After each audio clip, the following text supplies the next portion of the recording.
School में पहुंचकर सिया देखती है कि चोई अपनी सीट पर सर नीचे रखकर लेटा है और अपने फोन को कस के पकड़े हुए हैं और एक कोने में बहुत ही डरावनी शक्ल बनाकर देख रहा है। तभी उसके फोन में जो टाइमर था उसमें सिर्फ 3 मिनट ही बचे थे। अचानक उसके शरीर में कुछ बेहद डरावनी चीज होने लगी और उसका शरीर अपने आप अकड़ने लगा। उसने एक ब्लेड निकाला और अपने आप को मारने की कोशिश करने लगा। सब उसे रोकने की कोशिश करते हैं, लेकिन वह किसी पर चिल्ला रहा था कि यहाँ से चले जाओ, लेकिन वह चीज और किसी को नहीं दिख रही थी। जैसे ही टाइमर खत्म हुआ, चोई ने अपने ही हाथों से अपना गला काट लिया। सिया ने उसके खून को रोकने की कोशिश की, लेकिन उसका कोई फायदा नहीं हुआ। यहाँ हमें यह पता चलता है कि इच्छा मांगने के बाद एक टाइमर शुरू होता है और टाइमर जैसे खत्म होता है, इच्छा मांगने वाला इंसान मर जाता है। इसी बीच सिया को अपने पुराने दिन याद आते हैं जब उसके माँ बाप मरे थे और वह इस स्कूल में ट्रांसफर हुई थी। तब सारे बच्चे उसके बारे में बुरी बुरी बातें कर रहे थे। तब क्लास के 4 बच्चे आकर उसकी मदद करते हैं और उसे अच्छा महसूस करवाते हैं। यही बच्चे आगे चलकर उसके खास दोस्त बनते हैं और उनमें से एक आज सिया के सामने ही इस दुनिया को छोड़कर चला गया। अपने अच्छे दोस्त के मरने का दुख सभी लोगों के चेहरे पर साफ दिख रहा था। खोनू तो जोर जोर से रोने लगा। सिया जब अपनी कोच से मिलती है तो वह उसे समझाती है कि तुम्हें अपने आप को संभालना होगा, तुम घर जाकर सिर्फ आराम करो, तुम्हें अपनी ट्रेनिंग की चिंता करने की जरूरत नहीं है। तब सिया को याद आया, ट्रेनिंग कैंसिल करने की इच्छा तो खोनू ने मांगी थी, मतलब वो अब पूरी हो गई। इसलिए वो बहुत डर जाती है और कोच से कहती है कि आप ट्रेनिंग कैंसिल मत करिए, मैं ठीक हूँ। लेकिन तभी वहां पर एक बड़ा सा लोहे का टुकड़ा छत से नीचे गिरा और वह दोनों बाल बाल बच गए। इधर खोनू के फोन पर नोटिफिकेशन आया कि आपकी इच्छा पूरी हो चुकी है। सिया तुरंत उसके पास भागती हुई आई और पूछती है कि तुम्हारे फोन पर कोई टाइमर तो नहीं आया ना। लेकिन उसने देखा कि खोनू के फोन में 24 घंटे का टाइमर शुरू हो गया। अब जिस ऐप पर उन्हें पहले भरोसा नहीं हो रहा था, अब उस पर उन्हें भरोसा हो गया। हाजून टाइमर को बंद करने के लिए फोन की सिम निकालकर उसे रिसेट करता है। उन्हें लगता है कि किसी ने फोन हैक करके ये सब किया है, पर सिया कहती है कि कोई फोन हैक करके जान कैसे ले सकता है। वहाँ नारी को अभी भी इस बात पर भरोसा नहीं हो रहा था कि ऐप की वजह से चोई मर गया, इसीलिए वह तो सिया से ही लड़ने लगी। सिया उसे शांत करवाती है और कहती है कि हम सब बहुत डरे हुए, मैंने अपने माँ बाप को खो दिया और अब एक दोस्त भी, मैं और किसी को नहीं खोना चाहती। हाजून ने जब फोन स्टार्ट किया तो ऐप डिलीट नहीं हुआ था और वह टाइमर भी नहीं रुका। खोनू ने कहा कि हम इस फोन को ही तोड़ क्यों नहीं देते। हाजून ने कहा कि शायद इससे भी कुछ नहीं होगा, मुझे इस ऐप का टेक्निकल बैकग्राउंड जानना होगा। तब सिया ने कहा कि हम सब शाम को मेरे घर पर मिलते हैं। फिर जब खोनू अपने घर पर आराम कर रहा था तो उसे सिया का फोन आता है, जिसमें वह खोनू के बारे में बहुत ही बुरी बुरी बातें कर रही थी। तब वह तुरंत भागकर सिया के घर गया। उसने सिया को बताया कि देखो, फोन पर तुम्हारी आवाज में कोई बात कर रहा है। लेकिन तब तक फोन कट गया। वह अपना फोन फ्रिज में रखकर कहता है कि मेरा फोन हैक हो गया है, कोई तुम्हारी आवाज में बात कर रहा था। मैं जानता हूँ वो तुम नहीं हो सकती,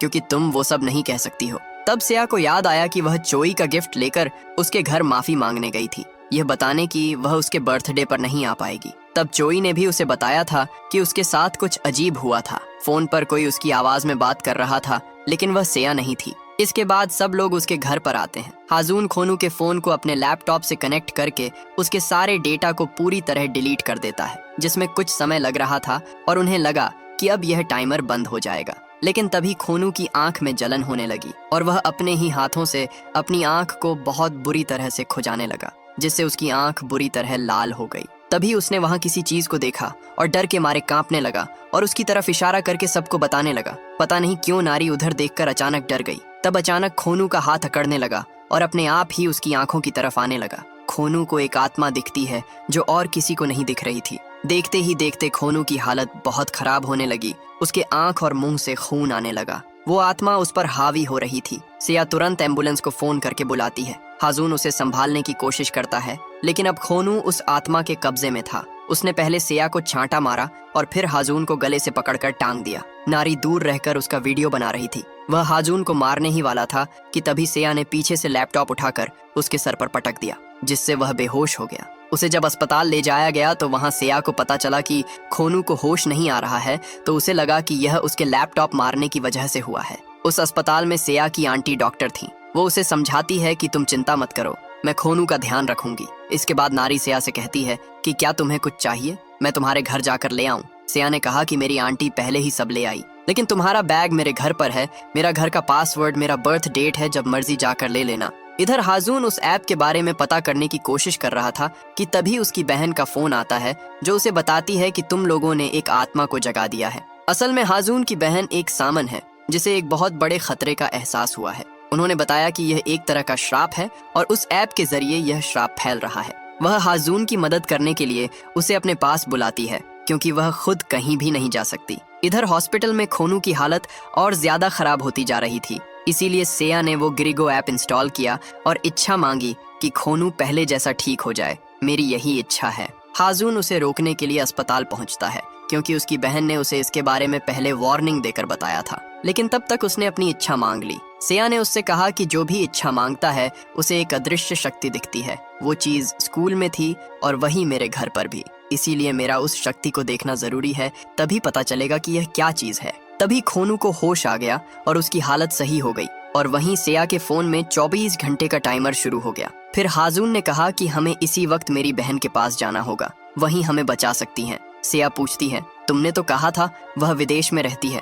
हाजून ने बताया कि नहीं, मुझे उनके बारे में बताने में शर्म आती थी क्योंकि वह एक अच्छी खासी जॉब छोड़कर एक सामन यानी तांत्रिक बन गई है।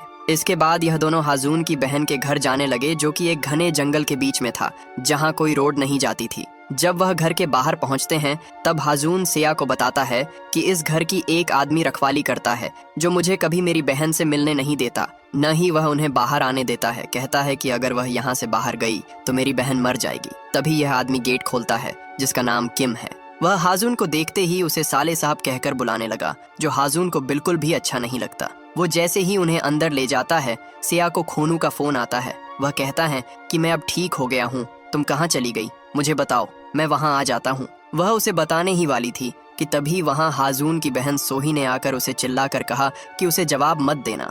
असल में वह वही आत्मा थी जो सेया पर हावी होने की कोशिश कर रही थी, जिससे उसका पूरा शरीर अकड़ गया और देखते देखते वो पूरी तरह उसके कब्जे में चली गई। लेकिन सोही ने उसे जैसे तैसे संभाला और उसे उस आत्मा के कब्जे से बाहर निकालने के लिए तुरंत तैयारी शुरू करती है। उसने हाजून को एक कमरे में बिठाया और कहा, जब तक किम बाहर आने को ना कहे तुम बाहर मत आना। इसके बाद वह भूत भगाने की प्रक्रिया शुरू करती है, जिसमें वह एक धागे से सेया का हाथ अपने हाथ से बांधती है और अपने तंत्र मंत्र से वह दोनों उस आत्मा की दुनिया में प्रवेश कर जाते हैं, जहां अचानक सेया की आंखें खुलती हैं और वहां पर सोही आकर उससे कहती है कि डरो मत, ये मैं हूँ, तुम इस वक्त उस आत्मा की शापित दुनिया में हो। यहाँ से निकलने के लिए तुम्हें मेरे साथ 3 दरवाजे पार करने होंगे। इसके बाद किम पहला दरवाजा शुरू करने के लिए एक अगरबत्ती जलाता है, जिससे वहां तेज हवाएं चलने लगी। तब उसने अपनी एक पवित्र चाकू से वहां आसपास एक लाइन बना दी, जिससे हवाएं शांत हो गईं। उस दुनिया में सोही सेया से कहती है कि दरवाजे के अंदर जाने के बाद तुम पीछे मुड़कर मत देखना।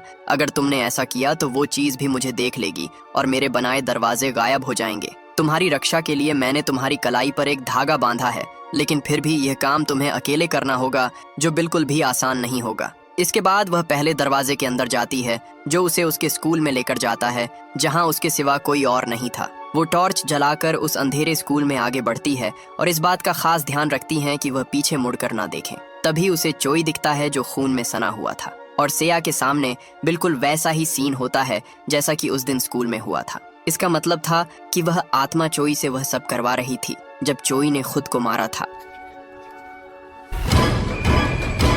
लेकिन यहाँ पर चोई सेया से बार बार एक ही बात कह रहा था कि मुझे बचा लो, मैं मरना नहीं चाहता। सेया डर के मारे सामने की खिड़की खोलती है तो हर फ्लोर पर सिर्फ वही दिख रही थी, मतलब वह यहाँ से भाग नहीं सकती। तभी चोई उसके सामने आकर अपना गला काटने लगा, लेकिन सेया समझ जाती है कि ये चोई नहीं है, बल्कि वह आत्मा उसे डराना चाहती है। तब वह अपने डर पर काबू पाकर वहाँ से भागती है और सब गायब हो जाता है और उसे दूसरा रास्ता भी मिल जाता है। इसके बाद किम दूसरे रास्ते के लिए अगरबत्ती और जलाता है। इस बार सेया एक रोड पर पहुंचती जहां पर एक कार का एक्सीडेंट हुआ था। पास जाकर उसे पता चला कि ये तो उसके पापा की कार है। असल में जब सेया एक दिन अपने माँ बाप के साथ कहीं जा रही थी तो उनका एक्सीडेंट हो गया था और उसके माँ बाप मर गए, पर वह बच गई थी। वहां अपने पेरेंट्स की इतनी भयानक डेड बॉडी देखकर सेया जोर जोर से रोने लगी, लेकिन वह जानती थी ये उसे डराने की कोशिश हो रही है, इसलिए वह चलने लगी। लेकिन उसकी माँ ने उसका पैर पकड़कर उसे रुकने के लिए कहा। वह अपनी बेटी से प्यार भरी बातें करने लगी। सोही उसे कह रही थी कि आगे बढ़ो, हमारे पास वक्त बहुत कम है, गेट बंद होने वाला है। इधर किम सोही से कहता है कि अब कुछ नहीं हो सकता, मैं तुम्हें बाहर खींच रहा हूँ, पर सोही ने कहा कि अगर मुझे जरूरत पड़ी तो मैं अपना मास्क उतार कर उसकी मदद करूंगी। असल में वह मास्क उतारने पर सोही खुद भी उस दुनिया में कैद हो जाती अगर वह ऐसा करती। लेकिन सेया उसकी बात सुनती है और अपनी माँ पर ध्यान न देते हुए गेट की तरफ भागती है। जैसे ही वह उस गेट में जाती है, उसकी अचानक से आंखें खुलती हैं और उसके सामने किम और हाजून बैठे हुए थे। वो दोनों कहते कि भगवान का शुक्र है तुम सही सलामत वापस आ गई। सेया सोचने लगी कि क्या वह सच में बचकर वापस आ गई। तभी उसे सोही की आवाज सुनाई थी जिसने बताया कि यही तीसरी जगह है जिसे तुम्हें पार करना है। ये दोनों कहते हैं कि वह आत्मा तुम्हारे पीछे पीछे यहाँ तक आ गई है। क्या वह तुम्हारे पीछे है? देखकर बताओ। सोही ने कहा, उनकी बातों में मत आओ, मैं भी वहाँ पर नहीं हूँ और पीछे मुड़कर मत देखना। लेकिन वह दोनों जिस तरह से बातें कर रहे थे बिल्कुल असली लग रहे थे। वह कहते हैं कि अब तुम्हें पीछे देखना होगा वरना सोही की जान खतरे में पड़ जाएगी। इसलिए सेया समझ नहीं पा रही थी कि यह असली है या नकली। तभी हाजून के साथ भी वैसा ही होने लगा जैसा खोनू के साथ हुआ था। सेया सोचती है कि तुम भी उस शक्ति को कैसे देख पा रहे हो। तब हाजून ने कहा कि तुम्हें बचाने के लिए मैंने भी इच्छा मांगी थी। अब सेया उसे बचाने के लिए मजबूरी में पीछे देख लेती है और तब उस आत्मा ने सोही को ढूंढ लिया और उसके हाथ पर बंधा वह धागा टूट गया जिससे सोही के मुंह से खून आने लगा। इसलिए किम ने तुरंत तीसरा दरवाजा खोला जिसमें सेया एक अंधेरी जगह पर पहुंच गई जहां चारों तरफ खून भरा हुआ था। वह जैसे ही थोड़ा आगे बढ़ती है वहां चारों तरफ ऊपर से खून में सनी हुई लाशें लटकने लगी। तभी अचानक उसके नाक से खून निकलने लगा क्योंकि उसके हाथ पर बंधा धागा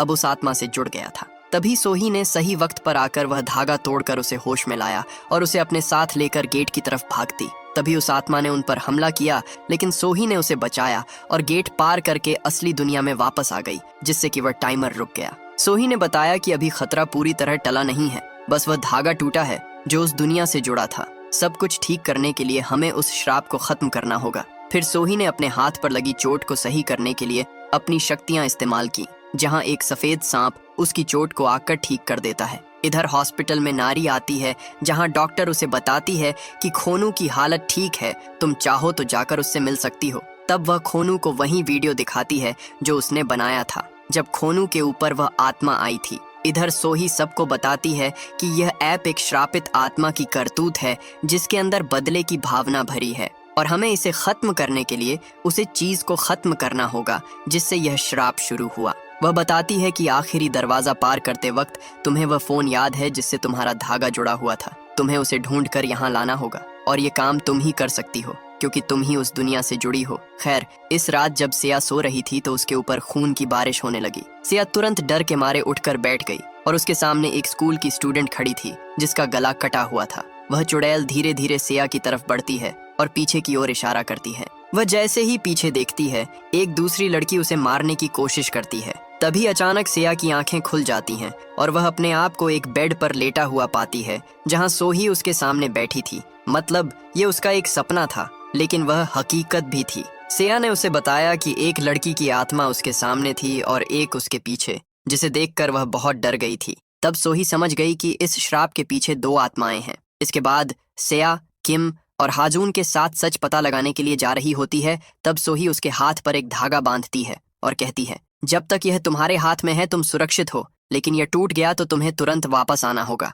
किम उसे भरोसा दिलाता है कि मेरे होते हुए बच्चों को कुछ नहीं होगा। असल में सोही उस घर से बाहर नहीं जा सकती थी। उसके बारे में किम को ही पता था, लेकिन वह बच्चों को इसके बारे में नहीं बताता कि ऐसा क्यों है। लेकिन वह हाजून से वादा करता है कि उसकी बहन को बाहर निकालने के लिए उसे जो करना पड़ेगा वह करेगा। खैर, इसके बाद वह सच का पता लगाने की शुरुआत चोई के लैपटॉप से करते हैं कि शायद उससे उन्हें ऐप के बारे में कुछ पता चल जाए कि चोई को इस ऐप के बारे में कहाँ से पता चला था। तब उन्हें पता चलता है कि चोई एग्जाम से एक दिन पहले डिस्कार्ड ऐप पर ज्यादा एक्टिव था, जो एक सोशल इंटरेक्शन करने वाला ऐप है। तभी उस पर एक अनजान लड़के का फोन आता है। हाजून जब वह फोन उठाता है तो वह लड़का चोई पर चिल्लाने लगा कि वह इतने दिन से कहाँ गायब था। तब हाजून ने माइक बंद करके चोई बनकर मैसेज किया कि मैं अपनी पढ़ाई में बिजी था। तो वह लड़का कहता है कि यहाँ सब लोग बातें कर रहे हैं कि तू मर गया है। वह कहता है कि तूने जो चीज लाने के लिए बोला था वह मिल गई है। हम 1 घंटे में अपनी पुरानी वाली जगह पर मिलते हैं, ठीक है? ये कहकर उसने फोन काट दिया। लेकिन ये लोग नहीं समझ पाए कि वह पुरानी वाली जगह कहाँ है। तब हाजून उसके गूगल अकाउंट से उसकी लोकेशन ट्रेस कर लेता है जहाँ चोई सबसे ज्यादा बार जाता था। इधर हॉस्पिटल में खोनू पूरी तरह ठीक हो गया था, इसलिए वह वहां से सीधा सेया के घर गया। लेकिन वहां पर नारी पहले से मौजूद थी। वह कहती है कि मैं तो बस सेया की जरूरत का सामान लेने आई थी, लेकिन वह काफी डरी हुई लग रही थी। वहां पर खोनू अपना फोन ढूंढने लगता है, लेकिन पूरा घर ढूंढने के बाद भी उसका फोन नहीं मिलता। असल में उस दिन जब सेया ने नारी को उसके घर का पासवर्ड बताया था, तब उस रात नारी उसके घर में आकर खोनू का फोन ले गई थी। आखिर वह क्या छुपा रही है, यह हमें कुछ देर बाद पता चलेगा। खैर, जब उसका फोन नहीं मिलता तो वह नारी के फोन में उस दिन की वीडियो फिर से देखने लगा कि शायद उसका फोन कहीं दिख जाए, पर उसे कुछ भी नहीं मिलता। इधर यह लोग उस लोकेशन पर उस लड़के के आने का इंतजार कर रहे थे। जब वह लड़का आया तब किम अकेले ही उसे पकड़ने चला गया, लेकिन वह उसके हाथों से बचकर भाग निकला। सेया भागने में बहुत अच्छी थी, इसलिए वह अकेले ही उसका पीछा करती है और आखिर में जाकर उसे पकड़ लेती है। वो उससे इन गोलियों के बारे में पूछता है जो चोई कुछ दिनों से खा रहा था, तो वह कहता है कि मैं कोई ड्रग डीलर नहीं हूँ, ये तो बस स्ट्रेस कम करने की गोलियां हैं। सेया कहती है कि तूने ही उस ऐप की लिंक चोई को भेजी थी ना, तू जानता था कि वह इच्छा मांगने के बाद मर जाएगा। यह सुनकर वह लड़का डर गया। वह कहता है कि चोई ने भी वह पोस्ट देखी थी जिसमें उस ऐप के बारे में बताया गया था। वह एक ऐसी पोस्ट थी जिसमें उस स्कूल के बारे में भूतिया कहानी लिखी थी। मुझे नहीं पता था कि ऐसा कुछ भी हो सकता है। वह इस कहानी के बारे में बताने लगा कि कई सालों पहले हमारे स्कूल में एक सन की शामन की बेटी पढ़ती थी, ये उसी शामन ने किया होगा। यह बात तो पूरे स्कूल को पता है। और उस पोस्ट पर 2 लड़कियों की फोटो छपी थी जिनका नाम शिवोन और हेदियोंग था। इसके बाद हाजून चोई के लैपटॉप की कैश मेमोरी खंगालने लगा, जिसमें से उसे एक फोटो मिली। वह लड़का कंफर्म करता है कि लेफ्ट वाली शिवोन है और राइट वाली सामन की बेटी हेदियोंग है। तब वह लोग शामन के घर की लोकेशन पूछते हैं। वह लड़का बताता है कि मुझे वह एरिया पता है, लेकिन उनका घर नहीं पता। इसके बाद वे उस घर को ढूंढने के लिए निकलते हैं। सेया भी सोचती है कि उसने सपने में 2 लड़कियों को देखा था, तो हो सकता है उनका कनेक्शन इनसे हो। उस लोकेशन पर पहुंचकर किम दोनों से कहता है कि तुम्हें एक ऐसा घर ढूंढना है जिसके ऊपर इस तरह का झंडा लगा हो, और उस घर में सीधे घुस मत जाना, पहले मुझे बुलाना। इसके बाद वह लोग घर ढूंढना शुरू करते हैं, लेकिन पूरी मेहनत के बाद भी वह ऐसे घर को नहीं ढूंढ पाते। धीरे धीरे रात हो जाती है और वह लोग बहुत थक जाते हैं, इसीलिए वो पास की एक दुकान में जाते हैं, जहाँ की मालकिन किम की शक्ल देखकर सोचती है कि किराया वसूलने वाला गुंडा आ गया क्या। तब किम उनसे पूछता है कि हमने सुना है इस इलाके में एक महान सामान रहती थी अपनी बेटी के साथ, आप मुझे बता सकती हैं उसका घर कहाँ पर है। तब इन दादी ने पूछा कि क्या तुम उसकी बेटी के दोस्त हो। तब ये लोग उसकी फोटो दिखाकर पूछते हैं कि क्या यही उसकी बेटी है। तब उन्होंने बताया कि यह लेफ्ट वाली लड़की उसकी बेटी है, ना कि राइट वाली। तब इनको समझ आया कि वह हेदियों नहीं बल्कि शिवोन उसकी बेटी है। खैर, इसके बाद वह लोग दुकान से नमक खरीदकर उस घर के पास गए जहां गेट पर बाहर से ताला लगा था। इसीलिए किम ने वह गेट तोड़ दिया और अंदर जाकर चेक करता है कि यहाँ कोई काली शक्ति तो नहीं है। इसके बाद ही वह बच्चों को अंदर बुलाता है। वह घर कई सालों से ऐसे ही बंद पड़ा हुआ था, इसीलिए उसकी हालत बहुत खराब थी। वो जैसे ही उसके घर के अंदर जाने की कोशिश करता है, किम के उस डिवाइस से आवाज आने लगती है जो भूतों के पास होने का एहसास करवाता है। इसीलिए उसने सेया और हाजून को साथ खड़ा करके उनके चारों तरफ नमक से घेरा बना दिया, ताकि कोई शक्ति उन्हें नुकसान न पहुंचा सके। वो उनसे कहता है कि अगर मैं 10 मिनट में बाहर न आऊं तो तुम लोग गाड़ी की तरफ भाग जाना और सुबह होने तक बाहर मत निकलना। इसके बाद वह अंदर जाकर छानबीन करने लगा, लेकिन उसे कुछ भी ऐसा नहीं मिल रहा था जिससे उसकी मदद हो सके। तभी उसे एक दीवार मिली जो बाकी दीवारों से अलग थी। उसे पता चला कि उस दीवार के पीछे एक गेट है जिसे छुपाया गया है। किम वो गेट खोलकर अंदर गया तो उसे वहां पर अजीब अजीब सामान मिले। वहां कई सारी मूर्तियां थीं और देखकर लग रहा था कि यहाँ पर जादू टोना किया जाता था। वहीं बीच में एक कोट रखा था जिसमें कुछ बाल थे और उसमें किसी तरह का जादू किया गया था। वहां का माहौल बहुत ही डरावना लग रहा था। इधर बाहर सेया को अचानक वो स्कूल वाली लड़की की आत्मा दिखने लगी। उसे देखकर ऐसा लगा कि मानो वह सेया को बुला रही हो, इसलिए सेया उसके पीछे पीछे गई, लेकिन हाजून उसे नहीं देख पा रहा था। वह आत्मा एक कोने में जाकर जमीन की तरफ इशारा करने लगी, मानो कि वह सेया को कुछ बताने की कोशिश कर रही हो। सेया ने जब उस जमीन में देखा तो वहां उनके स्कूल की एक ड्रेस थी और एक फोटो जिसमें वही दोनों लड़कियां थीं। वह तुरंत किम को बताती है कि वो सपने वाली लड़की मुझे इस फोटो तक लेकर गई। इसके बाद सारी डिटेल्स उन्होंने सोही को बताई। सोही उस घर की हालत देखकर नहीं समझ पा रही थी कि वह सामन किसी को बचा रही थी या श्राप दे रही थी। तभी हाजून को एक आइडिया आता है। वह खोनू के इच्छा मांगने वाली वीडियो का मेटा डेटा चेक करके पता लगाता है कि वह सारी इच्छा मांगने वाली वीडियो एक ही सर्वर में जाती है, लेकिन उन वीडियो को ऑथराइज्ड यूजर आईडी से ही एक्सेस कर सकते हैं। सेया जब उस सर्वर का इंटरफेस देखती है तो उसे याद आता है कि ऐसा इंटरफेस तो उसके स्कूल में कोच के कंप्यूटर पर भी था, इसलिए वो उसी रात अपने स्कूल जाते हैं। वहां हाजून सेया से पूछता है कि क्या तुम्हें याद है इस फोटो में से कौन सी लड़की तुमने देखी थी। वो बताती है कि मुझे ठीक से याद नहीं, लेकिन वह मेरी मदद करने की कोशिश कर रही थी, तभी तो हमें यह फोटो मिली है। खैर, इसके बाद सिया और हाजून स्कूल के अंदर जाते हैं और किम उनका बाहर इंतजार करता है, क्योंकि वह दोनों पकड़े भी गए तो उनके पास बहाना होगा। इसके बाद वह दोनों कोच के रूम में जाकर स्कूल के सर्वर को एक्सेस करते हैं, जहां उन सभी इच्छा मांगने वाली वीडियो में एक ऐसा वीडियो मिलता है जिससे उनके होश उड़ जाते हैं। उसमें नारी इच्छा मांग रही थी कि वह बेवकूफ चोई मर जाए। तब सिया के मन में एक सवाल आता है कि अगर उसने इच्छा मांगी थी तो वह अभी तक जिंदा कैसे हैं, क्योंकि उसे इच्छा मांगे हुए 24 घंटे से ज्यादा समय हो चुका है।